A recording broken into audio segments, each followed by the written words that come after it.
చేస్తూ ఉన్నాను. తెలిసి కానీ తెలియక కానీ ఎవరైనా నీ సంసార జీవితం ఎలా ముందుకు వెళుతుందో నేను చూస్తాను చూచుకుని ప్రతిజ్ఞ చేసి పచ్చని సంసార నిప్పులు పోసి నాశనము చేయట, ఇద్దరు వేరువేరుగా ఉండేలాగా చేయటం ఏమాత్రం కూడా మంచిది కాదు. ఒకవేళ ఎవరైనా అలాగో చేస్తే తీర్పులో వారు దేవునికి లెక్క చెప్పాలి.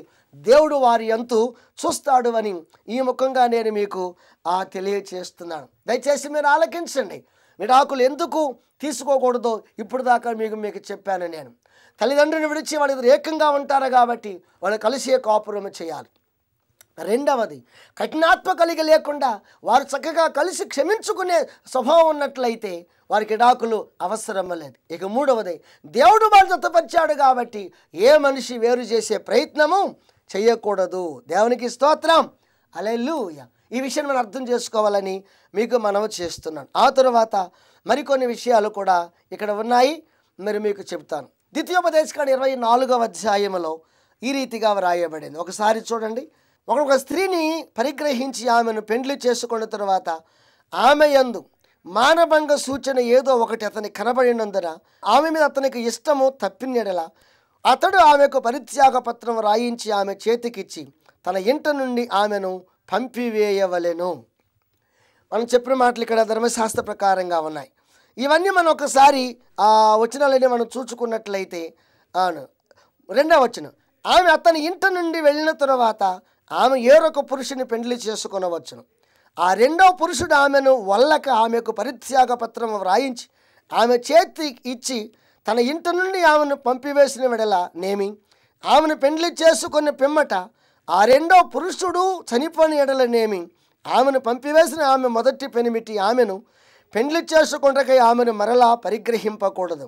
ఎలయనగా ఆమె తన్ను అపవిత్రపరుచుకొనెను, అది యెహోవా సన్నిధిని హేయము గనుక నీ దేవుడని యెహోవా నీకు స్వాస్థ్యముగా ఇచ్చుచున్న దేశమునకు పాపము కలుగకుండానట్లు మీరు ఇలాగూ చేయకూడదు అన్నాడు. దయచేసి రెండు మాటలు మీకు చెబుతాను. ఒకవేళ ఎవరైనా మరి వివాహం జరిగిన తర్వాత ద్వితీయోపదేశకాండ 24 ప్రకారంగా వాళ్ళు పాపము చేస్తే అది రుజువైతే ఆమెకు విడాకుల పత్రాలు ఇచ్చి పంపించేయాలి. వెళ్ళిపోయిన తర్వాత ఆమె ఇంకొక పురుషుని పెళ్లి చేసుకుంటే అక్కడ కూడా ఆమె అతకకపోతే మరలా తిరిగి మొదటి భర్త దగ్గరకు రావాల్సిన అవసరత లేదు, వచ్చిన ఈయన చేర్చుకోకూడదు అన్నాడు ఆనాడు ధర్మశాస్త్ర ప్రకారంగా. అంటూ ఒక చక్కటి విషయం అక్కడ 24వ ద్వితీయోపదేశకాండంలో చెప్పాడు. ఇశ్రాయేలు వాగ్దాన భూమిలో ప్రవేశించుచున్నారు గనుక ఇలాంటి మాలిన్యముతో కూడిన వారు, అక్రమ సంబంధాలు కలిగిన వారు, ఇష్టానుసారముగా జీవించిన వారు దానిలో ప్రవేశిస్తే ఆ పవిత్రమైన దేశం అపవిత్రం అవుతుంది. కాబట్టి ఇలాంటివి అనుమతించకూడదు. ఒకవేళ తప్పు రుజువైతే వాళ్ళు వదిలేసేయాలి, వాళ్ళ అవసరమైతే రాళ్లతో కొట్టాలి అని మరి ధర్మశాస్త్రము చెప్పింది. అంటే ఈ మాలిన్యము ఆ దేశంలో ప్రవేశిస్తే ఆ దేశంలో ఉన్నవారు కూడా ఇలాగూ చేసే అవకాశం ఉంది. వాగ్దానానికి విలువ ఉండదు, వాగ్దాన భూమికి విలువ ఉండదు, చుట్టుపట్ల వారు వీళ్ళు చూసి ఏమీ మంచిని నేర్చుకోలేరు. కాబట్టి ఇలాగ మీరు జాగ్రత్తలు తీసుకోవాలి అని ఇక్కడ మనం చూస్తూ ఉన్నాం. అయితే మరి కొత్త నిబంధనలోకి వచ్చేసరికి మరి యేసు ప్రభు వారు ఏం చెప్పారు? యేసు ప్రభు వారి ద్వారా మనం మామూలుగా ఈ లోకంలో కణాల్లో ప్రవేశించుట మాత్రమే గాక పరలోకపు కణాల్లో మనం ప్రవేశించాలి. పరలోక కణాల్లో ప్రవేశించేవారు ఎలా ఉండాలి అని ఇక్కడ మనం చూస్తూ ఉన్నాం. దయచేసి వినండి. మనం మామూలుగా మనం వాక్యాన్ని అర్థం చేసుకోవాలి అంటే, వాక్యాన్ని బట్టి జీవించాలి అంటే ఒక విషయం మనకు తెలిసి ఉండాలి. కన్యత్వాన్ని జాగ్రత్తగా కాపాడుకోవాలి. పురుషుడైనా స్త్రీ అయినా పవిత్రమైన వివాహం జరిగిన తర్వాత ఒకరిలో ఒక నమ్మకంగా జీవిస్తూ క్రీస్తులో ముందుకు సాగిపోవాలి. ఒకవేళ ఏదైనా ఇతరుల మాటలు విని వారు దూరం చేసుకునే ప్రయత్నాలకు వాళ్ళు దూరంగా ఉండాలి. కలిసి కాపురం చేస్తూ ప్రార్థన చేసుకుంటూ ప్రభువులో ముందుకు వెళ్ళాలి. ఎవరైనా వీళ్ళిద్దరు ఏదైనా తప్పు చేస్తే బైబిల్ ప్రకారంగా చూస్తే అక్కడంటూ ద్వితీయోపదేశకాండంలో వాళ్ళు పూర్తిగా వదిలేయాలి. పోయిన తర్వాత తిరిగి వచ్చిన వాళ్ళు చేర్చుకోకూడదు. కనాను దేశం పవిత్రము అపవిత్రము కాకుండానట్లు.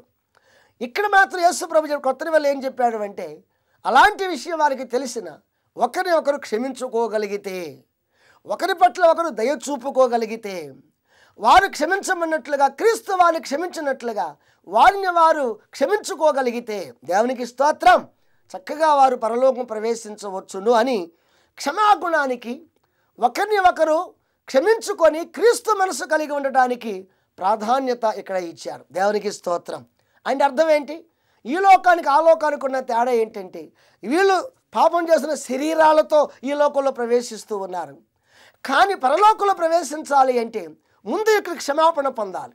క్షమాపణ పొందటం అంటే అర్థం ఏంటంటే, అర్థం చేసుకోండి, క్షమించడానికి దేవుడు ఒక రూటును ఏర్పాటు చేశాడు, ఒక విధానముని ఏర్పాటు చేశాడు పరలోకంలో ప్రవేశించి శాశ్వతముగా ఉండటానికి. ఏంటి ఆ రూటు?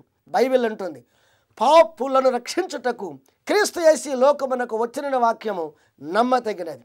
ఈ లోకానికి వచ్చి సిలువకు ఎక్కి రక్తము కార్చి అంటాడు కదా, పాపులనే పిలవచ్చి తిని నీతిమంతుల కోసం రాలేదు అన్నారు. ఎవరు పాపులు? వ్యభిచారం చేసిన వారు పాపులే. ఎవరైనా భార్య అయినా భర్త అయినా ఇష్టానుసారంగా జీవించిన వారు పాపులే. వాళ్ళు యేసుప్రభు దగ్గరికి వచ్చి పాప క్షమాపణ వేడుకుంటే, ఒకరినొకరు క్షమించుకుంటే యేసు రక్తం వారి కడిగి పవిత్రులుగా చేస్తుంది కనుక, చేసిన తర్వాత తిరిగి మన లోకంలో వాళ్ళు కలిసిపోకుండా నీతిలో, వాక్యములో, పరిశుద్ధాత్మలో, పరిశుద్ధతలో, యథార్థతలో, క్రీస్తు సంఘములో వారు ఎదుగుచూ ఉంటే దేవునికి స్తోత్రం, ఈ లోకం విడిచిన తర్వాత పరలోకం ప్రవేశించగలం. యేసు క్రీస్తుకి ఆ సామర్థ్యం ఉంది, యేసు ఇచ్చే నీతికి ఆ సామర్థ్యం ఉంది. కాబట్టి క్రైస్తవులారా, మీరు జాగ్రత్తగా ఉండాలి.